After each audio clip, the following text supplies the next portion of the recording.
Karena pendirinya Maulana Ilyas ya, Maulana Ilyas Al-Kandahlawi itu akidahnya Maturidi, mazhabnya Hanafi. Mengapa beliau mendirikan Jamaah Tabligh? Setelah Maulana Ilyas ini banyak menyebarkan murid-muridnya, mendirikan madrasah-madrasah di India. Ternyata ketika beliau jalan-jalan mengontrol, masih banyak umat Islam yang terpengaruh dengan ajaran-ajaran Hindu kuno, seperti meletakkan sesajen. Jadi kepercayaan-kepercayaan lama itu masih ada. Akhirnya bagaimana? Beliau mengajak murid-muridnya dari waktu ke waktu melakukan khuruj, dari pintu ke pintu, dari masjid ke masjid. Orang diajak sholat berjamaah, lalu diajarkan ajaran Ahlus Sunnah wal. Dalam perjalanan waktu, setelah Jamaah Tabligh ini menjadi kuat ya, jamaahnya banyak kemana-mana, dibuat aturan-aturan. Aturannya apa? Pertama, gak boleh membicarakan politik. Karena itu Jamaah Tabligh dengan pengikut partai politik apapun hubungannya baik, dan itu positif.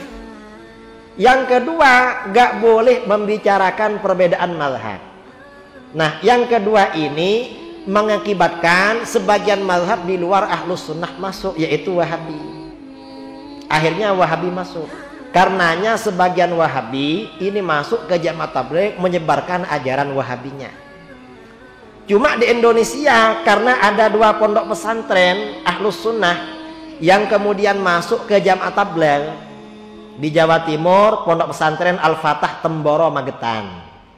Di Jawa Tengah, pondok pesantren Payaman Magelang. Maka yang di Indonesia, Jamaah Tabligh yang menginduk kepada 2 pondok ini masih tetap Ahlus Sunnah wal Jamaah. Jadi seperti itu. Artinya apa? Kebanyakan kalau yang di Indonesia Ahlus Sunnah wal Jamaah. Mungkin yang Wahabi ada juga.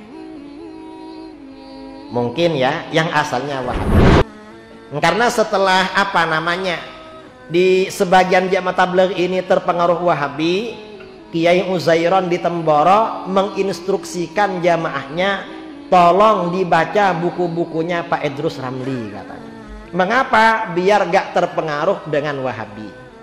Akhirnya beliau memborong buku saya, tiap judul beli 2.000. Murid-muridnya wajib. Sehingga setiap ada Jamaah Tabligh datang ke daerah saya, pasti cari saya.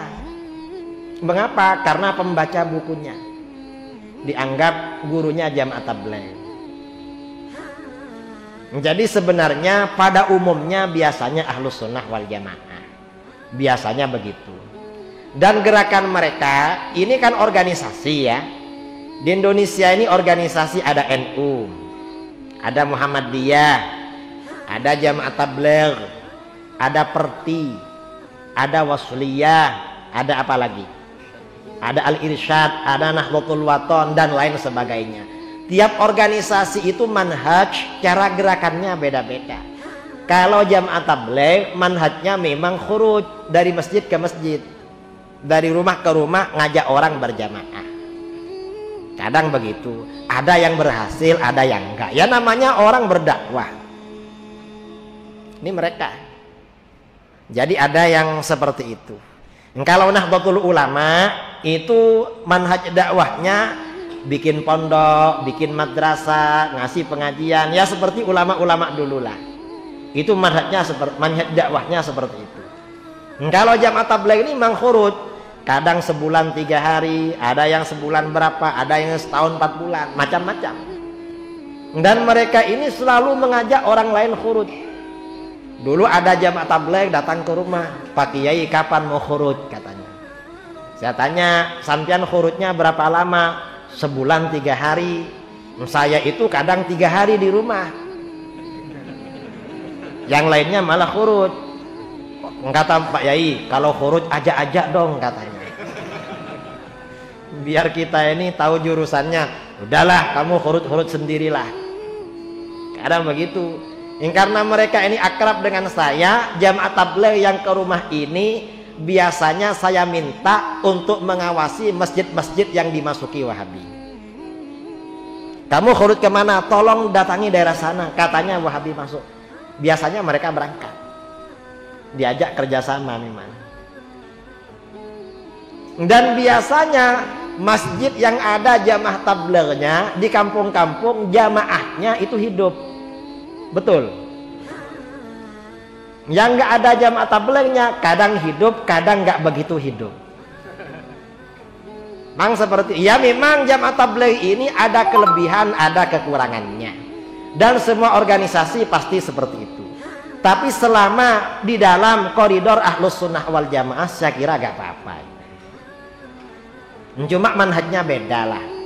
Cuma kadang-kadang sebagian jamaah tabligh karena sering pergi ke India, sementara yang di India mazhabnya Hanafi, akhirnya setelah kesini Hanafinya dibawa, itu gak cocok.